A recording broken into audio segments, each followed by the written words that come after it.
Hello, magandang gabi po mga kababayan. Pasensya na ho kayo kasi nandito lang po ako sa maliit na lungga. Pagpasensyahan nyo na muna ang mga nasa likod ko kasi nag-aayos ako ng aking kwarto. Inaayos ko, pagagandahin ko, kaya magulo. Siguro ko mga 1 week ito kasi yung katulong ko estudyante weekend lang sila pwede, kaya huwag nyo nang tingnan yung nasa likod ko ha, ako na lang tingnan ninyo. Ngayon kailangan ko lang kasi talagang makipagkwentuhan kasi ang dami pong ang daming kababalaghan. Ito nga po itong hot topic po sa ngayon, ito nga po na tungkol sa mga senador na tingin ko nag-usap-usap ang mga ito na ibigay uli kay Sara Duterte yung hinihingi na 650 million confidential fund na supposed to be, sa pagkakaalam natin, ito po ay ililipat sa gastusin sa West Philippine Sea para sa ating pagtatanggol sa ating teritoryo. Doon po dapat ito ilalaan Pero ewan ba kung bakit mga about a week ago narinig natin na even the senators ay makikipag-isa sila sa desisyon ng lower house na tanggalin nga po itong confidential fund na ito ni Sara at idagdag nga po sa pangangailangan sa West Philippine Sea dahil mas doon ang nangangailangan. Pero ito nga po, ewan ko ba kung bakit pabago-bago naman ang isipan ng mga ito Of the 24 senators, 9 po, siyam ang may gusto na ibigay na muli kay Sara Duterte itong 650 na naging ugat nga ng mga malalaking kaguluhan dito sa atin. Itong pagkalaki-laking pera na supposed to be hindi naman dapat para sa kanya. Para ito sa mga sundalo natin, yung nagbabantay ng ating teritoryo dyan sa West Philippine Sea. Ano ko po sa inyo, yung nakalista ko yung 9 senators at talagang mayroong dito may kababalaghan dito.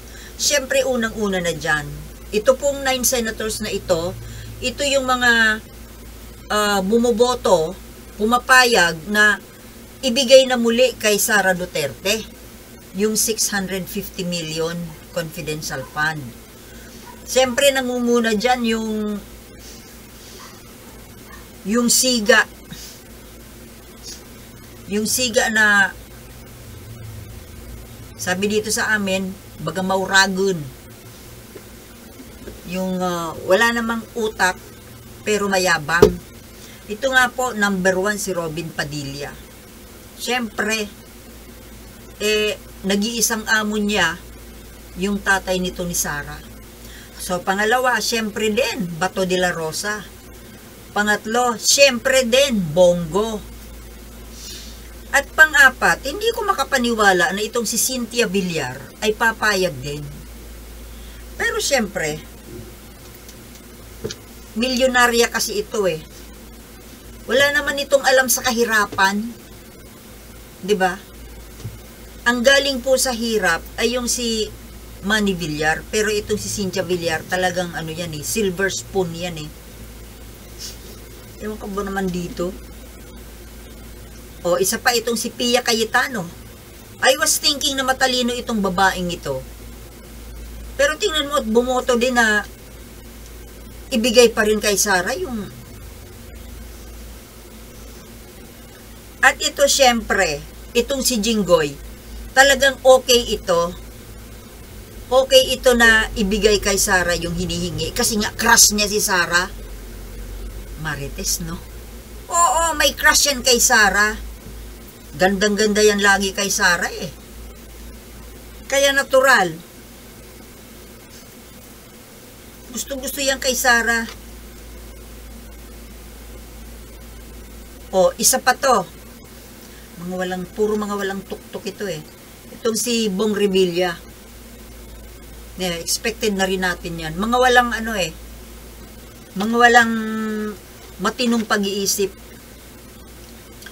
O, ito hindi ko rin maintindihan itong si Lito Lapid kung bakit umokay din ito. Okay din po sa kanya na ibigay pa rin kay Sara yung hinihinging 650 million. Tapos ito syempre, Francis Tolentino. Duterte kasi ito eh. O itong shampoo na ito ha, tandaan po natin ito pag ito wag po nating kakalimutan ang mga pangalan ng mga ito. Dahil ito po yung ayaw na ibigay yung pera, dagdag na pera, para sa mga kasundaluhan natin at para sa pagtatanggol ng ating teritoryo sa West Philippine Sea. O, number 1, Robin Padilla, Bato de la Rosa, Bongo, Cynthia Villar, Pia Cayetano, Jinggoy Estrada, Bong Revilla, Lito Lapid at Francis Tolentino. Yan po yung gustong ibalik yung confidential fund para kay Sara Duterte. So, siguro si Sara palakpak ang tenga nun eh.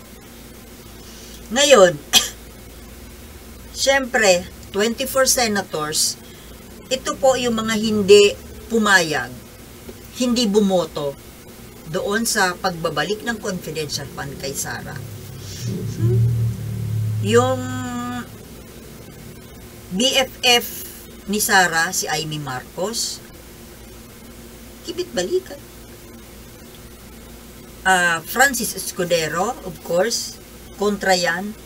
Natural, Coco Pimentel, kontrang-kontra yan. Risa Hontiveros, Nancy Binay, lalang. Pero at least hindi siya bumoto ha. Itong si Mark Villar, ang nakakaduda po dito, yung magkakapamilya naghiwalay ng boto. Yung si Cynthia Villar bumoto in favor of Sara. Pero itong si Mark Villar ay hindi. So ibig sabihin, ano man ang mangyari, at least hati sila.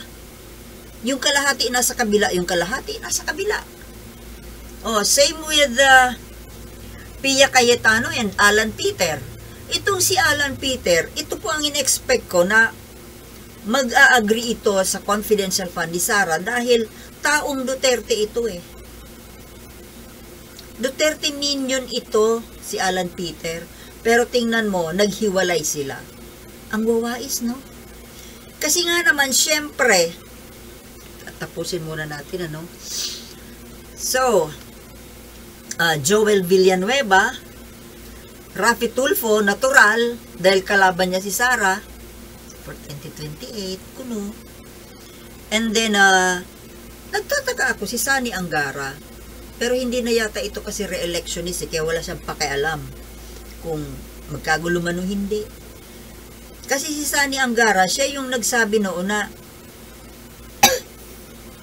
na ibabalik pa rin nila yung confidential fund. Pero ito, hindi naman siya bumoto eh. O baka hindi pa tapos ang botohan. Naku mga senadora, umayos kayo. And then ito naman po, si Grace po, hindi rin siya nag-vote. JV Ejercito. Now, itong JV Ejercito, nasa kabilang kampo, dito sa no. Yung nasa yes, yung kapatid niya, si Jinggoy. Si Jinggoy, talagang crush kasi niya si Sara eh. Ito si JV, walang walang issue. And then, Sherwin Gatchalian, Lauren Ligarda, and Mig Subiri. Ito po yung mga hindi pumayag. Pero ito yung mga, yun nga po ang nakapagtataka kasi magkapamilya, hiwalay ng kampo ng ibinoto. yung mag-inang Villar, yung ina nandun doon kay Sara, yung nasa Yes, yung anak na si Mark nandito sa kabila. And then yung magkapatid naman na mga paris-paris, 3 paris ito eh. Yung magkapatid na Alan Peter at saka Pia, yung Pia nasa kay Sara, yung Alan Peter nandito sa kabila.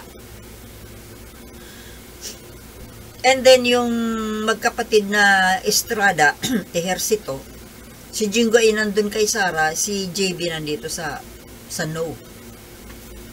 Oh.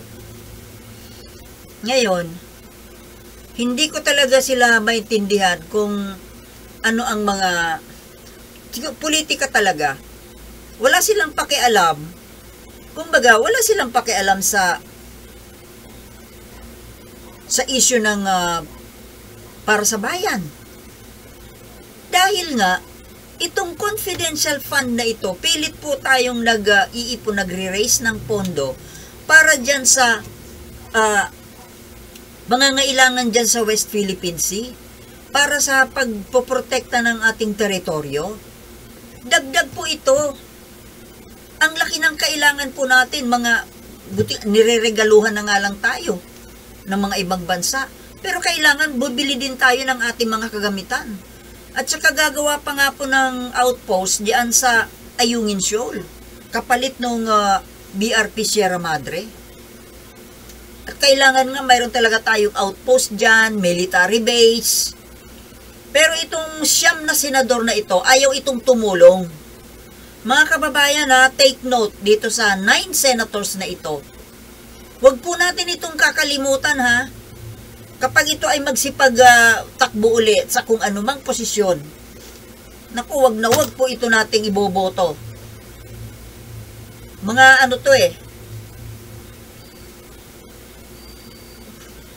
mga minions kasi ito ng Duterte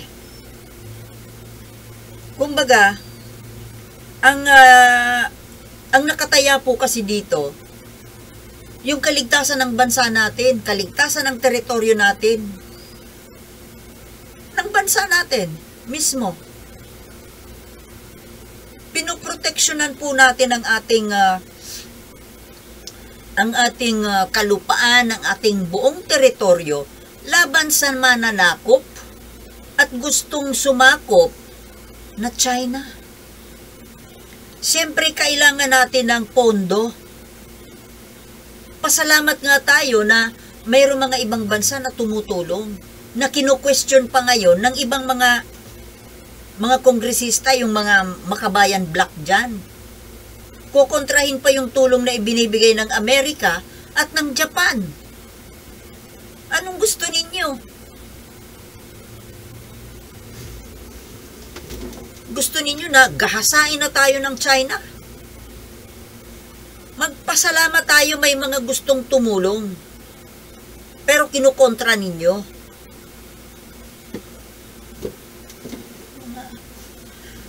At itong 9 na senador na ito, mga lintek na 9 na 9 na senador na ito, pag ito hindi pa mababago, or baka madagdagan pa, huwag po nating kakalimutan ito. Mga nangunguna, Robin Padilla, Bato de la Rosa, Bongo, Cynthia Villar, Pia Cayetano, Jingo Estrada, Bong Revilla, Lito Lapid, Francis Tolentino. Siyam. Huwag na sanang madagdagan pa. Mga ito pwede nating tawagin na pro-China ang mga ito. Pro-Duterte, basta pro-Duterte, pro-China yan. Wala nang ibang tawag dyan. Di ba mga kababayan?